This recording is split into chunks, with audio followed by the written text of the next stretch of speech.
La peur de mourir. Beaucoup de catholiques craignent la mort. Mais pourquoi? Cela fait naturellement partie de la vie. C'est par la mort que nous pouvons parvenir à la vie éternelle avec Dieu. Donc pourquoi la craindre? En ayant peur de mourir, vous permettez à Satan, au mal, de travailler en vous. Car en cédant à la peur, vous vous mettez soudain à douter, à perdre votre confiance en Dieu. Si vous ne craignez pas la mort, si vous n'avez peur de rien, cette confiance, cette foi que vous avez est forte. Et vous pouvez vraiment mener la vie d'un catholique. Cette vie à laquelle le Christ appelle chacun de nous. La confiance, la foi et l'amour ont part à notre foi, et pas la crainte. Vous savez ce qui se passe quand vous essayez d'amener des gens à Dieu au moyen de la peur? Ils s'en vont une fois la peur vaincue. Mais si vous les amenez à Dieu au moyen de l'amour, ils restent. L'amour et la confiance sont les clés de notre foi. Je vous salue Marie. Quand on m'a donné le Je vous salue Marie comme pénitence, j'ai vu dans ces mots que le Seigneur me disait que si je voulais être saint, je devais imiter Marie. Je devais contempler son obéissance à la volonté de Dieu. Je devais essayer de parvenir moi aussi à cette obéissance. Obéir aujourd'hui, c'est obéir à l'Église catholique, parce que c'est la maison du Père, c'est le corps du Christ, et elle est remplie de l'Esprit Saint. Donc en obéissant à l'Église, nous obéissons à Dieu. Cette obéissance peut être comme une couverture protectrice autour de vous, car elle vous protège de toute erreur, de toute hérésie. Quand vous levez les yeux sur la vérité catholique, vous levez les yeux vers la vérité de Dieu. Et quand vous vivez en accord avec cette vérité, cela vous empêche d'être conduit par le mauvais chemin.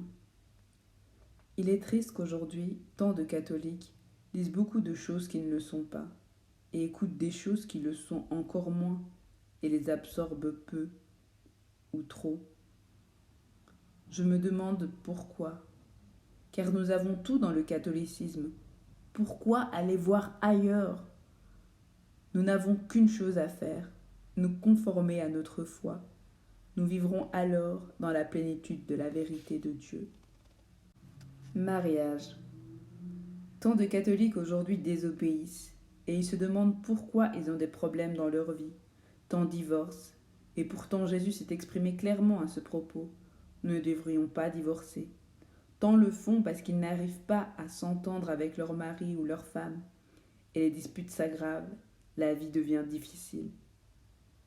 Le mariage est un engagement sacré devant Dieu. Et ne l'oublions pas, c'est un sacrement.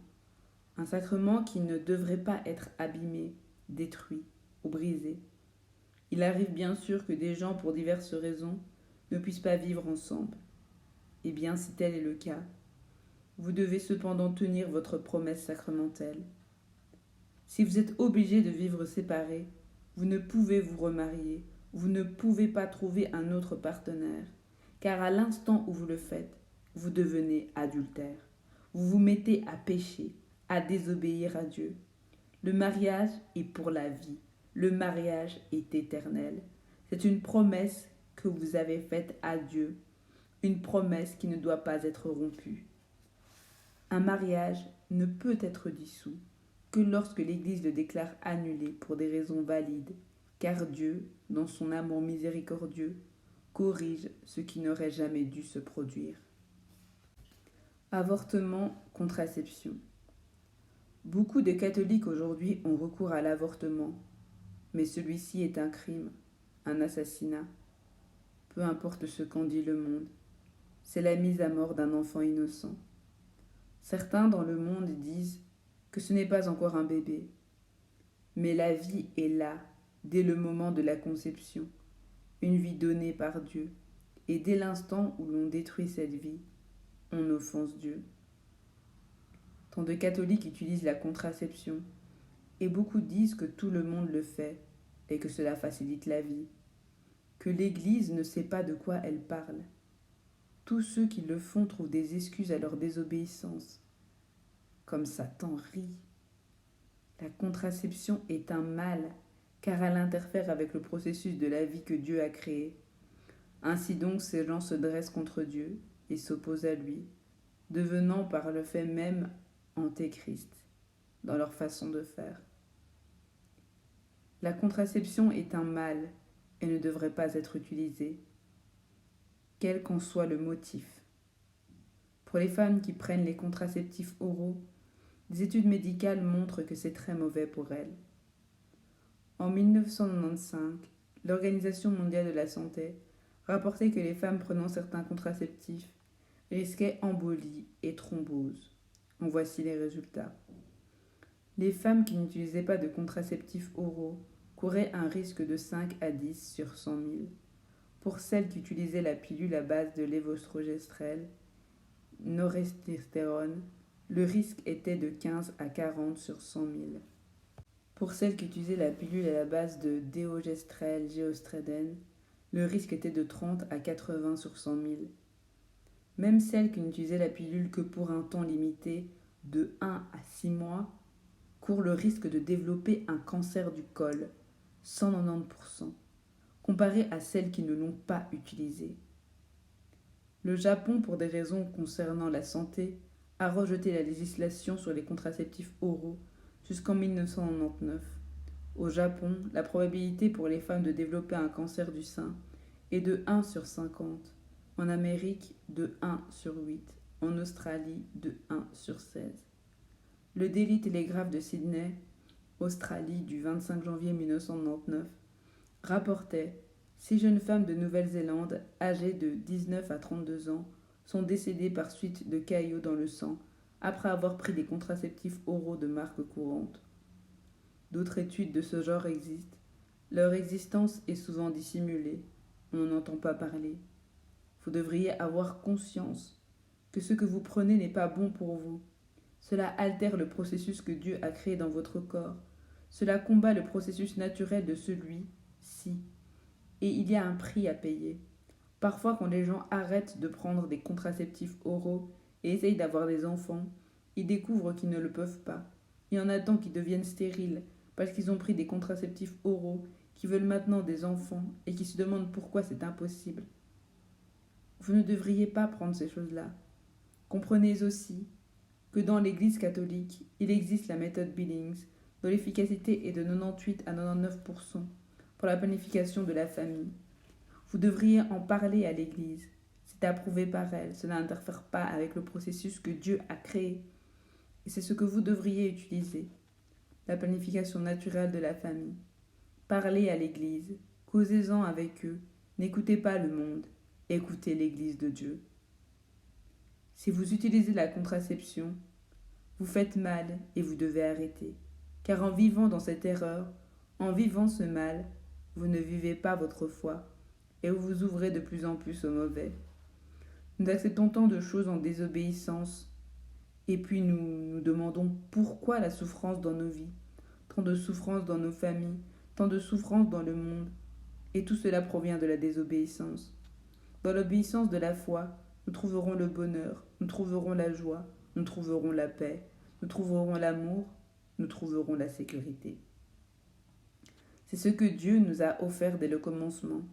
Mais à partir du moment où Adam a péché, à partir de cet instant de désobéissance, nous sommes écartés de ce que Dieu nous offrait dans sa bonté.